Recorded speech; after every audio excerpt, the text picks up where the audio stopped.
Good morning and good afternoon, where we have people from different parts of the world.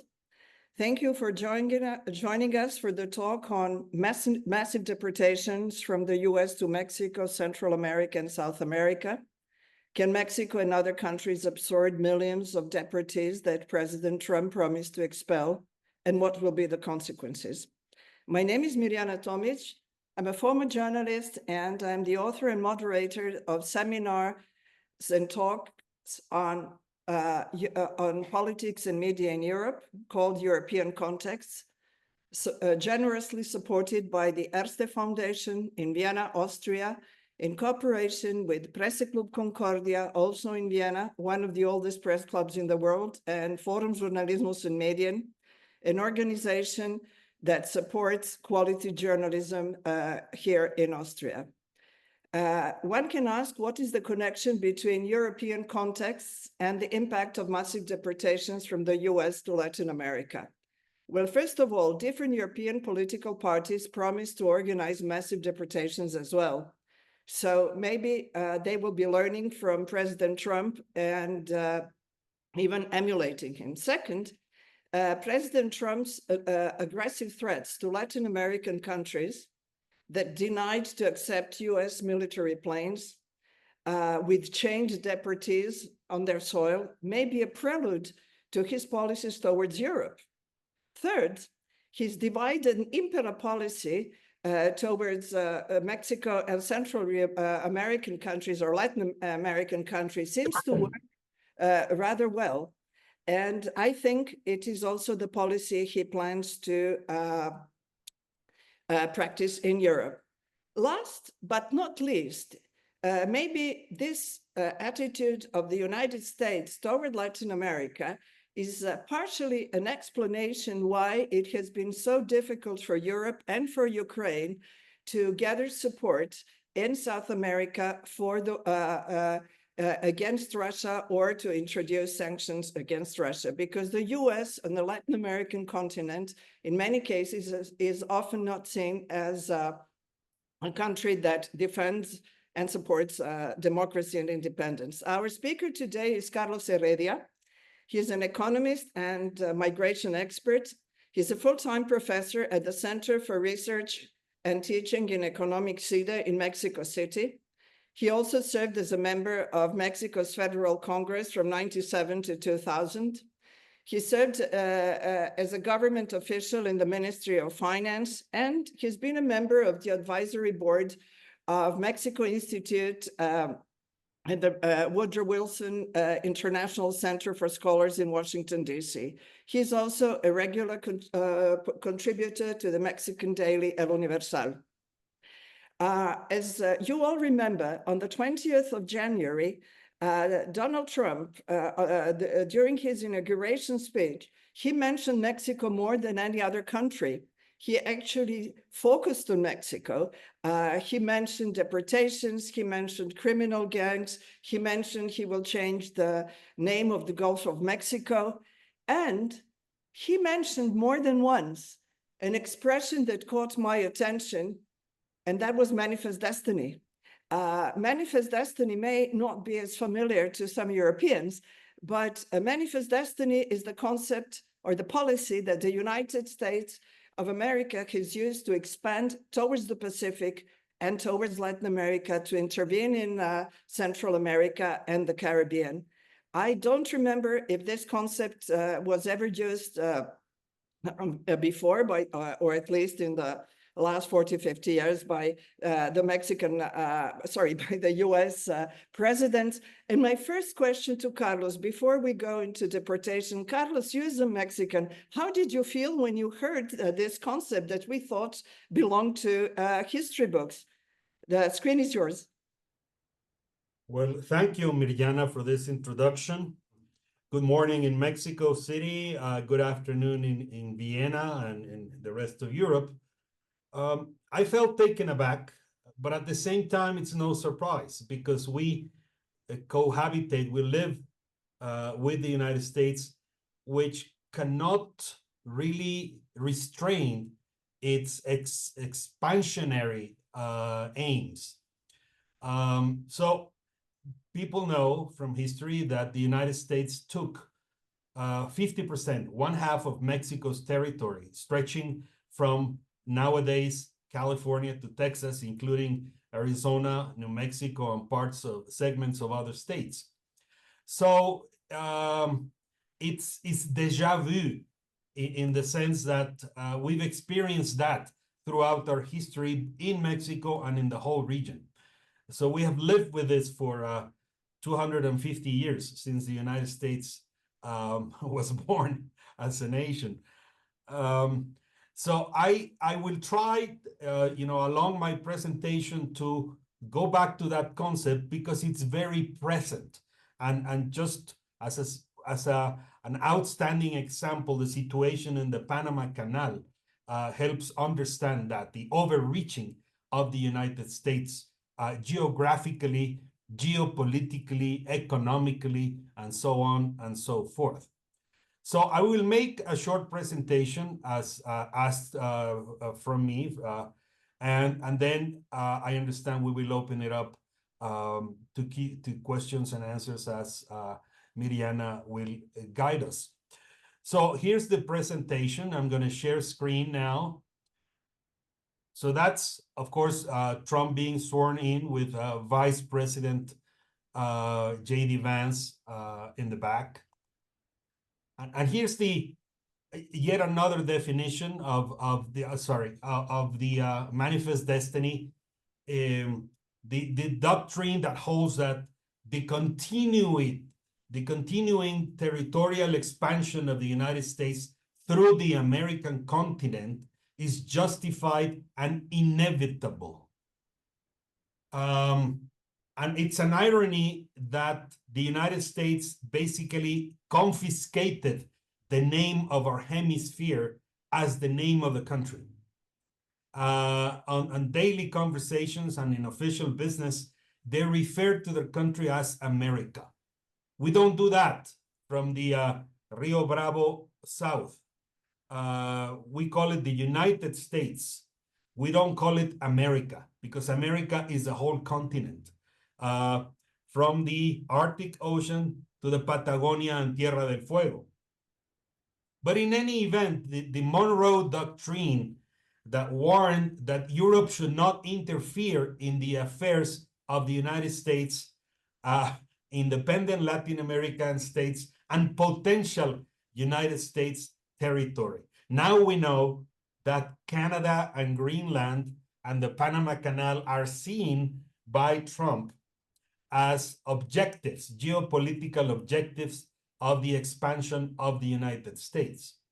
So it's no surprise that all policies stemming from the Trump administration are called America First priorities, which means that all US policies, be them trade policy, energy policy, you name it, they are unilateral national security policies that are non-negotiable, that are non-subject to negotiation with outside powers, and that the hinterland of the United States is the security perimeter of the United States is defined from Greenland in the Arctic Ocean to the Panama Canal in Central America, in the vicinity with South America.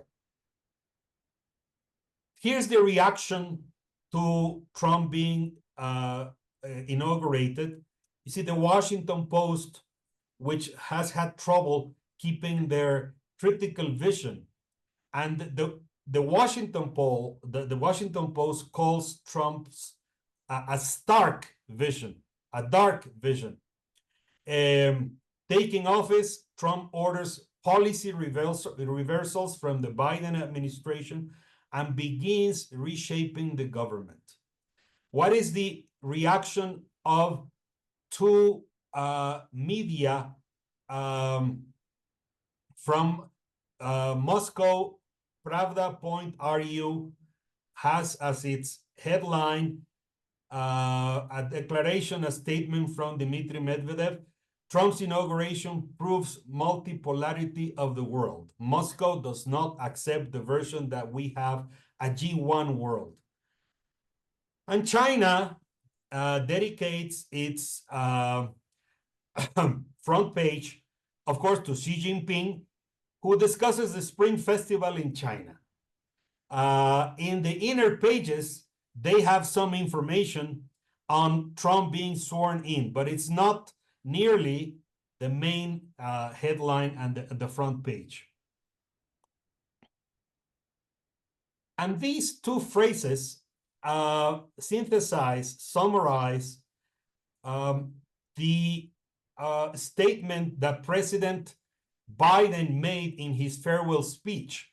American democracy is sliding towards an oligarchy of tech billionaires. You see the picture of the tech billionaires, Zuckerberg, Bezos, Pichai, Elon Musk, and that are described by US media as having played a major role in funding the election and now a major role in the government. You know that Musk and Vivek Ramaswamy are the appointed heads of the department, the so-called Department of Government Efficiency.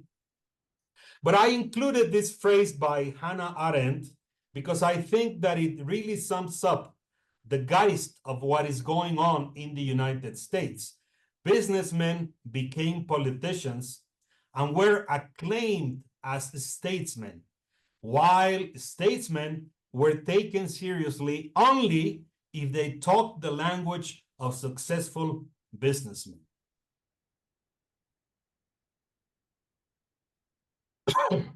What are Trump's aims on Mexico? How is Trump going after Mexico? Well, in the invite to this conversation, Miriana included a quote from the economist that read pretty much what I'm listing here. Number one, Mexico's criminal gangs are to be designated as foreign terrorist organizations, FTOs in the language official language of the US government. Trump has declared an emergency at the southern border as if the country is being invaded, as if the country is undergoing an armed invasion. And he has reinstated policies that leave migrants languishing on Mexican soil, using Mexico as a waiting room to get into the United States, which is now hopeless because the US border will be closed to asylum seekers and to people looking to enter into the US territory.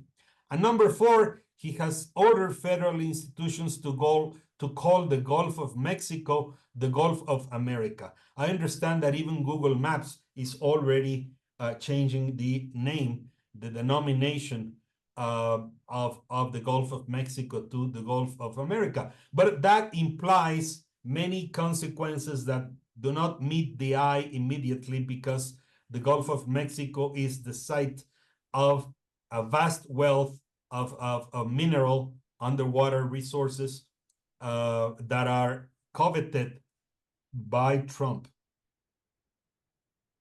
But here's the underlying factor that probably is forgotten often. The United States has for decades, I'm not talking about Trump, nor Biden, nor Obama, decades, Republicans in the White House, Democrats in the White House, a mixed contradictory message. On the one hand, employers say, we need workers, we need hands.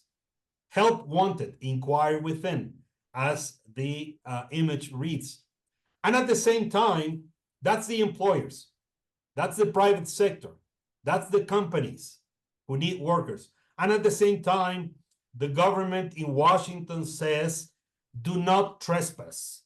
Well, they even say, do not come. That was the message that Vice President Kamala Harris took to Guatemala and Central America when she was instructed by Trump to deal with regional northward migration from the Central American countries and also South American countries and African and South Asian countries going through the Darien Gap in the Panamanian Colombian border and then northward through Mexico to the United States. But that's the mixed message, and continues to be the mixed message. These are the front pages, the cover pages of Mexican newspapers after Trump's inauguration message. Trump comes back to the White House with an iron fist. You see, he sees holding his fist high. Trump decrees a narco war, a drug war, and he threatens with tariffs that he's most likely to impose, even on its trade partners, Canada and Mexico, starting on February 1st. And then Trump points against Mexico, a blitz of executive orders that I will discuss more in detail in the following minutes. But this, I'm not gonna try to confuse you with many figures, but this is a very important chart because it describes how many deportees, how many deportations actually took place during the administrations of Presidents Obama 2009-16, 8 years, Trump the first 4 years, the first mandate, 2017-2021 actually, and Biden 2025,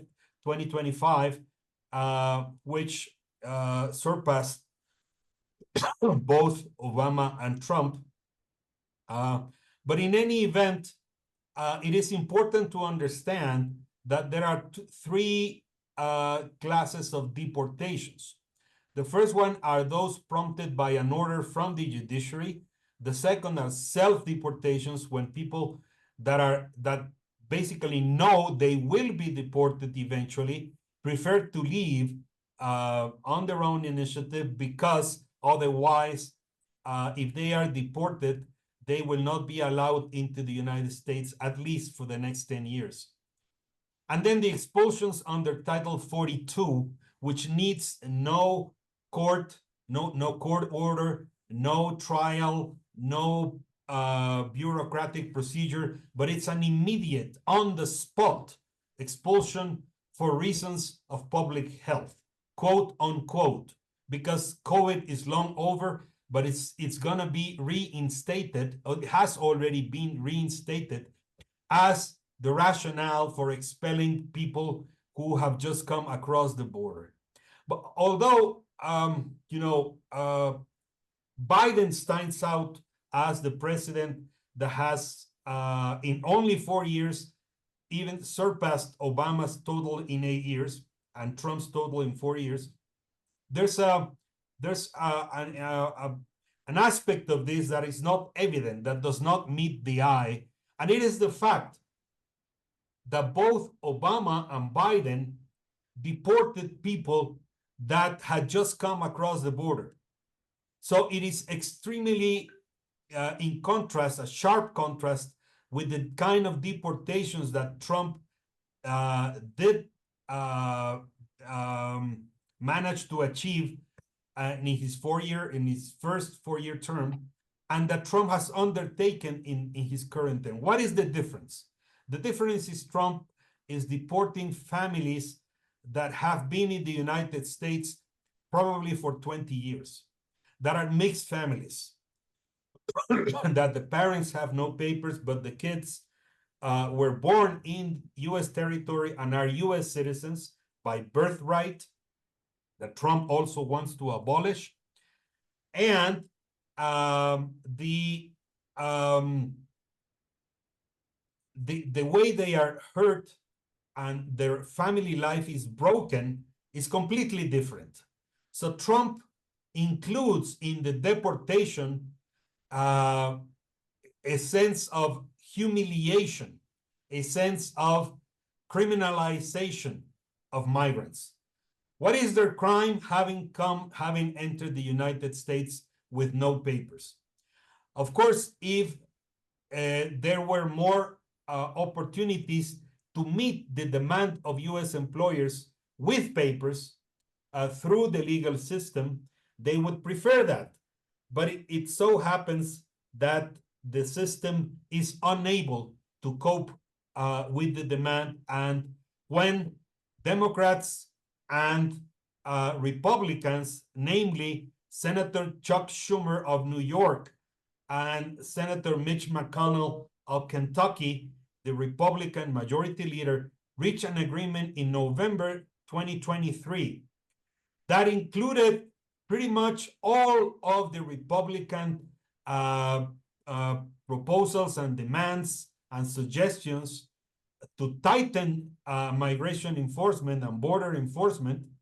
Then Trump hit the table and said, no way, over my dead body, you're not going to come to an agreement. And that is because Trump does not want to fix the system. Trump wants to continue with the political use of migration and migrants to capitalize for his candidacies, his campaigns, and now if he is not able to meet his own goal, he will say that Mexico did not contribute enough. What have been the reactions from the rest of the region? Well, in Mexico, President Sheinbaum has used a nationalistic discourse, a pragmatic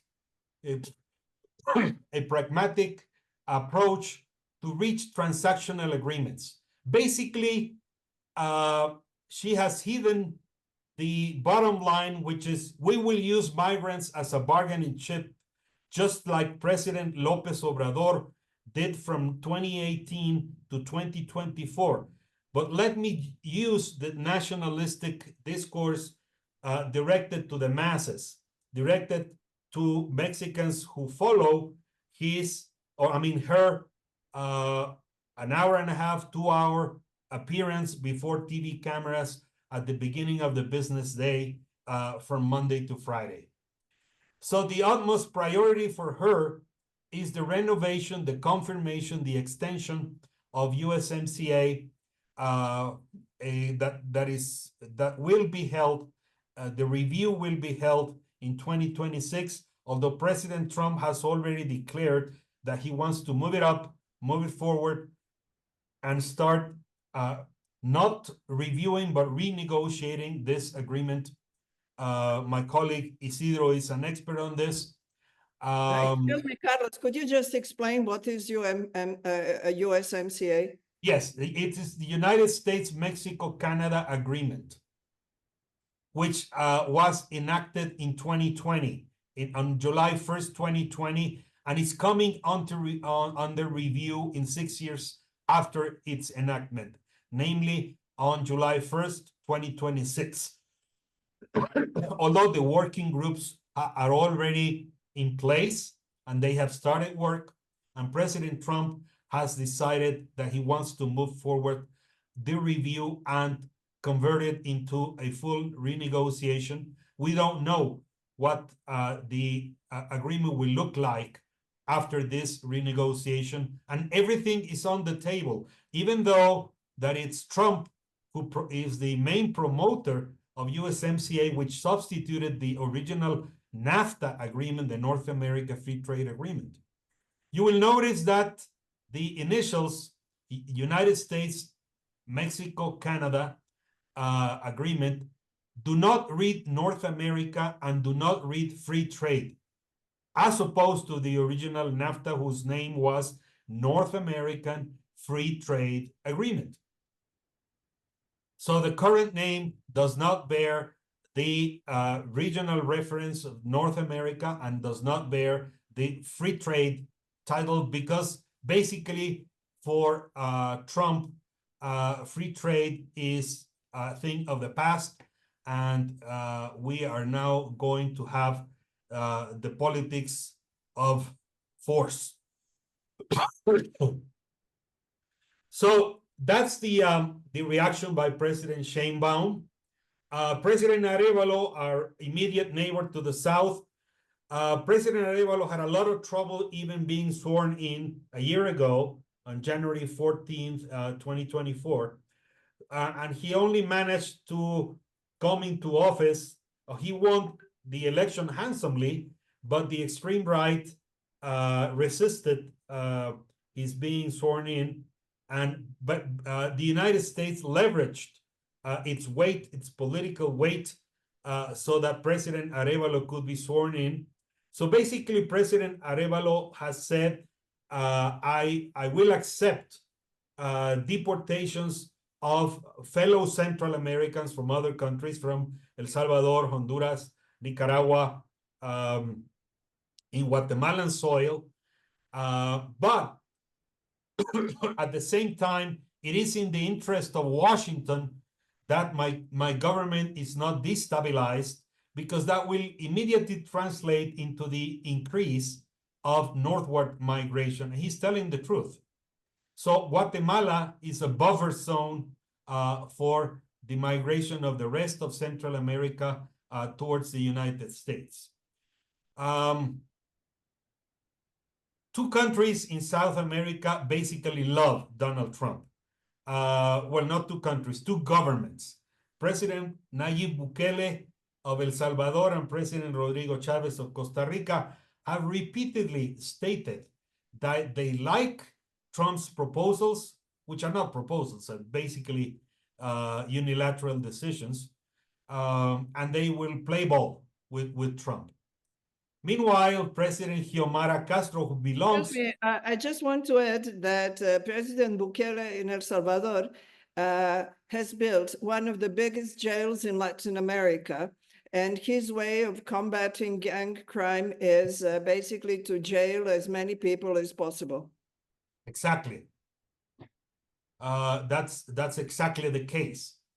President Xiomara Castro in Honduras has tried to bargain with Trump, telling the U.S. government that they will review the status of the U.S. military base in Honduran soil if Trump deports Hondurans en masse. And I guess you can basically foresee what the outcome of this non-negotiation will be. Hondurans will be deported, just like Colombians. President Gustavo Petro of Colombia resisted the deportation of Colombians on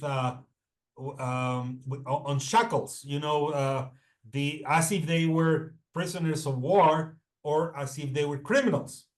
And I think he's right in doing that, except that he said he was going to retaliate with tariffs on U.S. goods imported to Colombia, but the resistance basically lasted about 2.5 hours. And then President Mulino of Panama, which in principle had declared that he was going to close the Darien Gap. The Darien Gap is a rainforest, a jungle, a tropical jungle in the border between Panama and Colombia. Panama until 1903 was part of Colombia. Panama did not gain its independence from Spain, but from Colombia. And then the United States, quote unquote, helped Panama obtain its independence and constructed the Panama Canal, which kept for itself until 1979, when President Jimmy Carter, who just passed away, returned it to Panamanian sovereignty and to the authority of the Panamanian government. Trump says that the Panama Canal is under the authority of Beijing. That is not nearly the case. The authority of the Panama Canal is Panamanian. The only thing is that there are two ports that have a lease of the Cristobal port and the Balboa port, both on the Atlantic and the Pacific, are operated by a Hong Kong operator that is called Hutchison Port Holdings. And you know that Hong Kong is back into the sovereignty of Beijing, but it's not China that operates the Panama Canal, it's Panama. And President Mulino has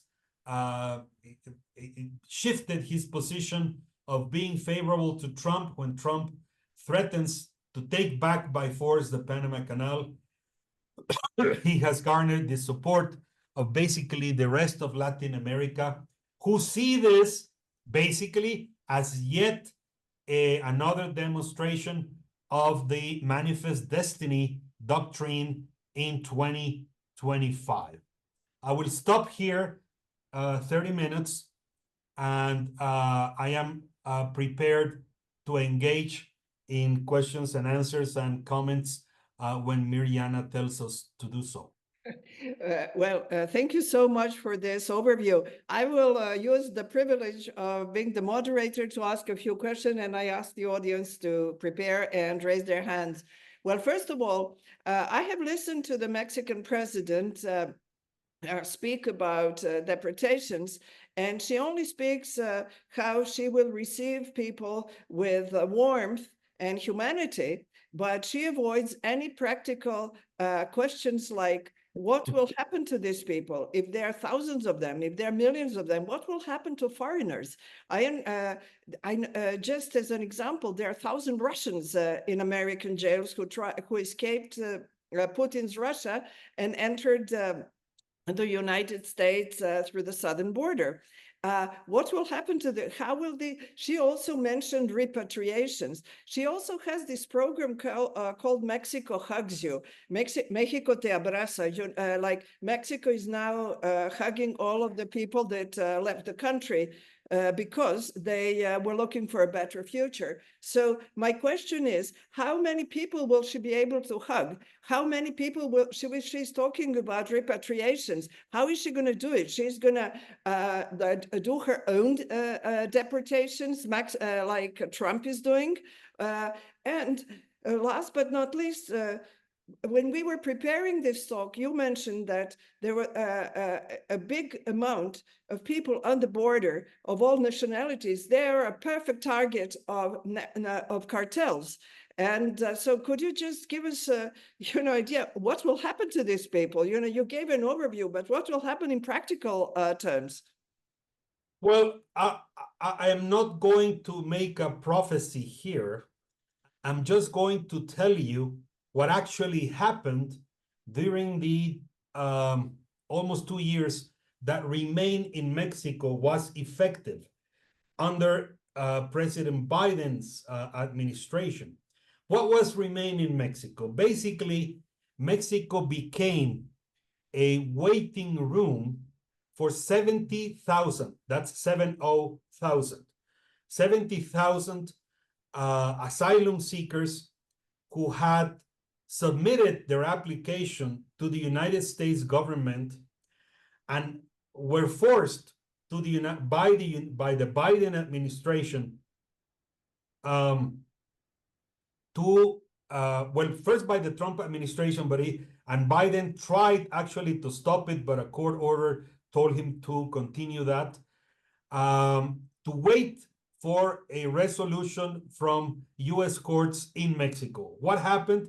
Basically, what happened was what Mirjana just described, that those almost 70,000 people were prey to predators, to organized crime, who recruited hitmen and who recruited young women for human trafficking purposes.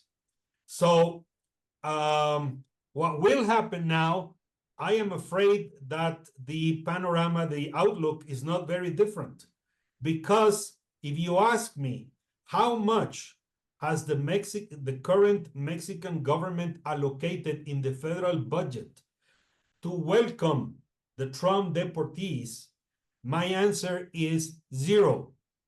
No money. There's no allocation in the current Mexican federal budget. So they're only going to be hugged. Well, I don't see how they will be hugging people because that's the second part of the answer. Who is managing the welcome of the deportees?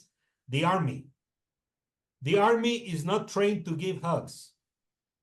The armed forces are not trained for that. There are government officials who could give hugs, who do the social development work in the communities, but they're not them. It's not them who will welcome the deportees.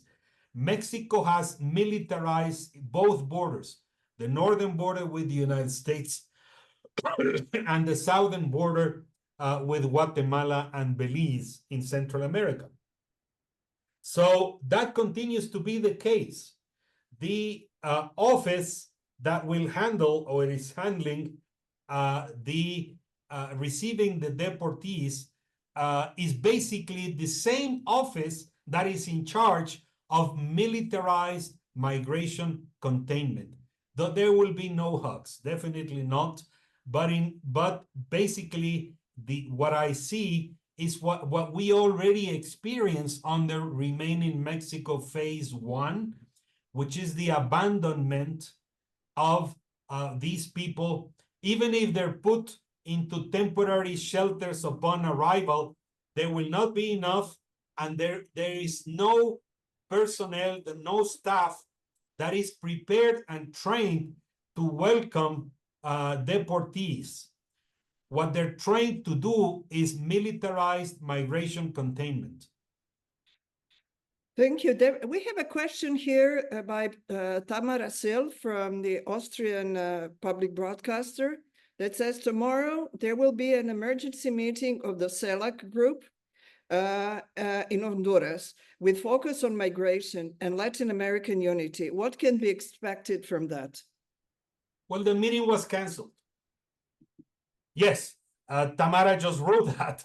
Apparently, it has been canceled. Yes, I just read it. Yes, fuck. Yeah, but the interesting question is, why was it canceled? Yes, why was it canceled in your... The official, well, why is it convened by the press? Why was it convened by the president of Honduras, and why was it canceled? In the first place, it was convened by the president of Honduras because she is the current coordinator of the Latin American Conference of the Conference of Latin American Nations, the CELAC. So, so she is in her role of convening meetings, but in the first round of consultations with the member countries, let us not forget that she is part of a very small club now. There is reduced to 4 countries. What are the 4 countries? The ALBA countries, the Chavista countries. It's Venezuela, Honduras, Nicaragua, and Cuba. So the leverage to convene the rest of the hemisphere is non-existent. The Honduran president, in the fervor against Trump, decided, I'm going to convene the whole hemisphere, well, the whole Latin American club from Mexico to Chile and Argentina. But it didn't work out because many of the presidents, including President Milei of Argentina, President Noboa of Ecuador, the president of Peru, the president of Costa Rica, the president of El Salvador, the president of Paraguay, they're all with Trump. So it's kind of difficult to convene a hemispheric or a Latin American gathering when about half of the presidents are decidedly siding with Trump. And then a smaller percentage are, looking at the fence and saying, for a few minutes, I'm on this side of the fence, but then I may go to the other side of the fence because I don't want to pick a fight with Trump. So that's why it was canceled, because there was no consensus by the member countries of the Conference of Latin American Nations to meet in Honduras.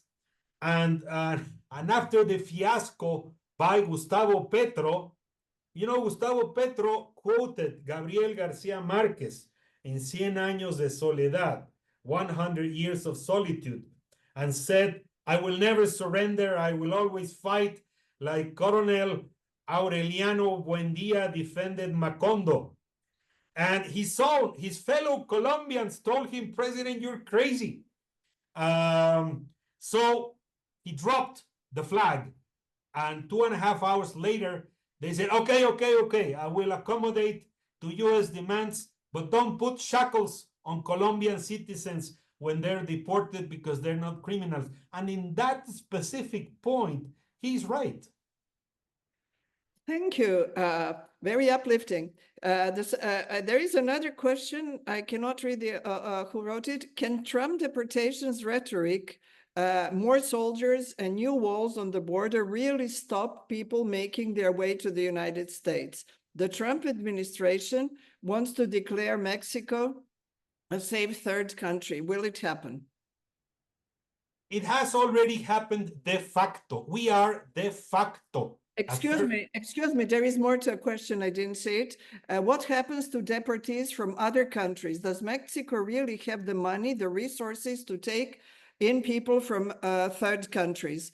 An emergency meeting of CELAC was due to take place tomorrow, blah, blah, blah. So you have replied to that. Please go ahead. Yes. Okay, Mexico is already a third safe country, except it is a de facto, not formally. Neither López Obrador, who left office on September 30th, 2024, nor the current president, Claudia Sheinbaum, have signed, nor will sign, a third safe country agreement, which is actually not needed because Trump is at war. Trump has called Mexico an invader. Trump is at war. So why would he need an agreement on anything, on anybody, when he's waging war? So Mexico is a third safe country de facto, and is taking deportees from other nationalities, which takes me to the other part of the question, which is what happens to Mexican non-national, to people that are not Mexican nationals. Well, Guatemala will take many of the Central Americans, and Mexico may take Nicaraguans, Cubans, Venezuelans. I don't know whether the United States will pitch in with some money to have them deported, because what Mexico is doing basically is busing them to the Guatemalan border. They're putting them in buses, and it's a non-stop tour through Mexico to the Guatemalan border. The promises that Mexico will take care of them are totally void. They're nil. You know, they don't mean anything. There's no budget to take care of them, to give them shelter, to feed them. No, it will not happen because simply there's no budget for that. There is another question from Thomas Schmidt from the Austrian press agency. How do you assess the influence of Trump's deportation rhetoric actions on Europe? Well, I guess Thomas Schmidt and all of you have more elements to answer that question than I do. But from my standpoint, this is part of a global wave of animosity, of hostility against migrant workers. We've seen it in the Orban government, in the Italian government, in Austria, in the Netherlands. Elon Musk is intervening in the German election, favoring Alternative für Deutschland. So I would say it's a global movement of taking migrants as scapegoats. It is interesting that Europe shifted so much in the last few years. If we compare the current discourse by many European governments to the language that was used only a few years back, it's a sharp contrast. And I do see that it's not necessarily a Trump influence. It's a wave that is being that is being expanded throughout Europe too. The bottom line, the underlying point is, I think, and I will speak in the case of Mexico and North America, is that the approach to immigration and to migrant workers has been criminalized. The point of departure, the underlying assumption is that they're criminals. They haven't killed anybody. They haven't robbed anybody. In fact, the crime rate in the United States of the immigrant population is much lower than the citizens. And the approach has been criminalized because we have not taken an approach that focuses on, at least in the three partners of North America, on what we already have, which is a unified labor market, a unified de facto, but not by a codification of labor mobility. You may say, well, the European Union tried it for some years and is leaving it behind, it's abandoning it.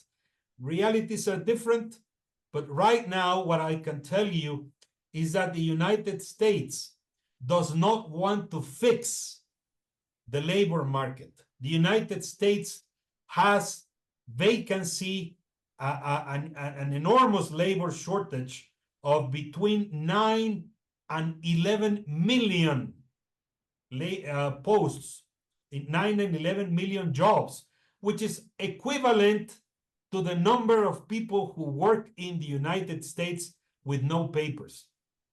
But they don't want to fix it. They Well, want... Europe doesn't want to fix it either. But, Exactly.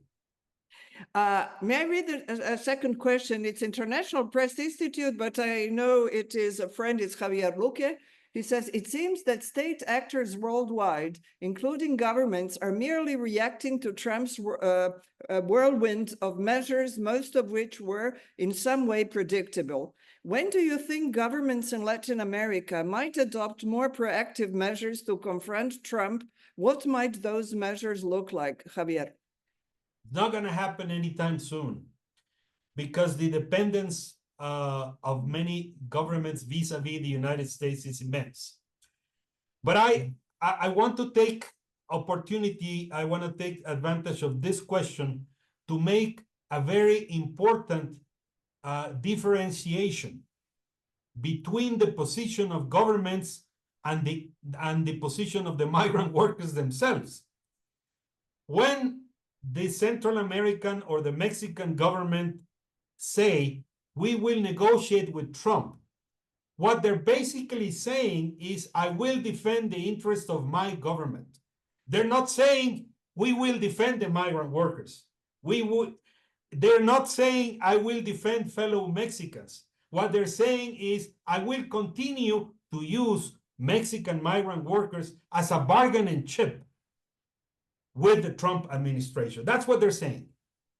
So when governments convene to solve the immigration crisis and to try to address the humanitarian crisis which is upon us, what they're basically saying is, I'm going to try to get some advantage of engaging into militarized immigration containment, and maybe the United States will increase help to my government, which is not going to happen either. Trump has halted the United States Agency for International Development disbursements immediately. He has halted, aid. By the way, one in parentheses, very quick anecdote. When in 2019, Trump halted aid to Honduras, El Salvador, and Guatemala because the dictators that were in place were misusing the money, that's what he said, Fox News had a big headline reading, Trump halts aid to 3 Mexican countries. So that gives you an idea of the knowledge of geopolitics but by Trump and his entourage. Bottom line, the governments negotiate for their interests, not for their fellow migrant workers. Or their citizens. Well, here we have a question by Isidro Morales from the University in Puebla. What about the imposition of 25% tariffs to Mexico and Canada from February 1st? Do you think this is going to happen despite what Mexico has been accepting deportees and combating fentanyl illegal trafficking? Well, that is a headline in several Mexican newspapers this morning. Tariffs will be imposed in spite of the fact that the Mexican government is cooperating with Trump. Now, Isidro is the expert, but I think that it's happening. I don't know whether it will be 25% from the outset or it will be 10%. We will only learn on February 1st, which is upon us, around the corner. But it's happening as a measure of force that Trump will give his negotiators instructions on the basis of we're in a position of strength. We're in a position of force vis-a-vis our own trade partners, Ottawa and Mexico City. What we know is that it will happen. What we do not know yet are the modalities, the terms, and how that could hurt the preparation of talks for the review of USMCA, which explicitly forbids tariffs to trade partners. I have, if there are any more questions, please, you can also raise your hand. What are the consequences? You have given us a perfect overview, but what are the consequences, immediate consequences? Trump said yesterday or the day before, now they respect us. To me, it sounds like they respect us because we threaten them. It is like Capo dei Capi, speaks to his mafia group. They respect us because we can kill them. But my question is, what will be the immediate consequence? That was one question. And another question is, if Mexican cartels, by the way, tell us what is the amount of territory that they actually control, if they are considered or they're declared a terrorist organization, does that mean that the U.S. could enter Mexico with its army or with its special forces? And how would then the president defend this as Mexico is sovereign? Well, the immediate effect is that the expectations on the Mexican economy will go south, will soften, will weaken. Mexico will take a hit. I don't know, what will be, how it will be measured in terms of the reduction of Mexican economic growth and the gross domestic product. We still have to wait what happens on February 1st and how long the tariffs will be in place. But it will be a very negative impact on the expectations on Mexico because the current Mexican government had placed many expectations on what they call nearshoring, which is, if Trump is waging a trade war and a technological and geopolitical war with China, and the expectation was that many companies would move from China to Mexico in the vicinity of the US and enjoy all the benefits of the US-Mexico-Canada agreement to ship their production at no tariffs, zero tariff, as the US-Mexico-Canada agreement indicates. But that's definitely not happening. my foresight indicates that Mexico will lose many of those investments to Texas. Texas is basically taking advantage of the new geopolitical situation, and many companies that are based in East Asia and basically in China and around China are putting their eyes in Texas to set up shop in the United States, as Trump indicated in his Davos speech a few days ago. Now for the next question, the cartels. The Northern Command of the United States Armed Forces indicated in 2022 that the two global scale cartels that operate in Mexico, Sinaloa and Jalisco, basically control 1/3 of Mexican territory. I think it must be larger, it must be greater now. There are a dozen Mexican states that are under the territorial control of the cartels. At least fringes or, whole freeways, highways. In my home state, Tamaulipas, which borders with Texas, the border, which is about 400 kilometers long, is controlled by the cartels. And that's where Mexico's main gateway and main customs office is located in Nuevo Laredo, which borders with Laredo, Texas. Now, does the designation of the cartels mean that the U.S. will military invade Mexico? No. It means that it's an internal measure. It gives powers to different U.S. agencies to operate outside the United States, but it does include a provision, not that Trump will meet it, but it's written there that it needs the collaboration of the Mexican government. And in that, which is an extreme measure, I don't see how any Mexican government of any political sign or color could give a nod, would say yes to that. But again, it already happened under Biden on July 25th, 2024.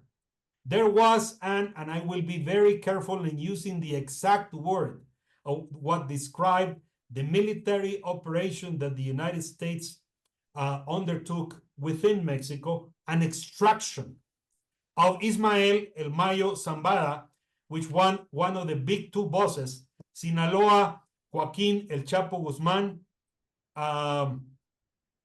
and the other part of Sinaloa is Ismael El Mayo Zambada, who was extracted from Sinaloa by a plane that we have no description, no name of the pilot, no information whatsoever, because the information has been shielded by the United States, who conducted the operation.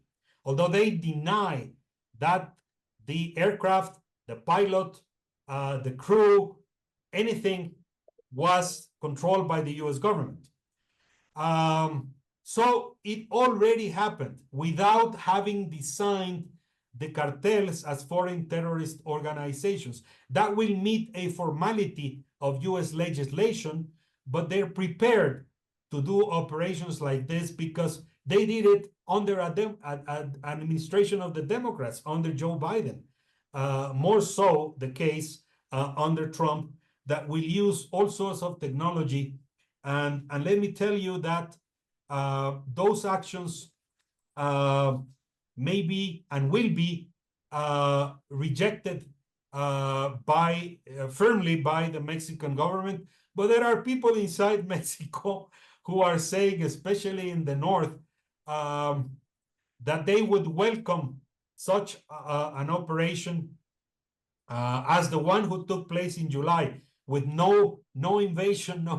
It was just a secret, clandestine operation conducted from the United States to extract a drug lord from Mexico.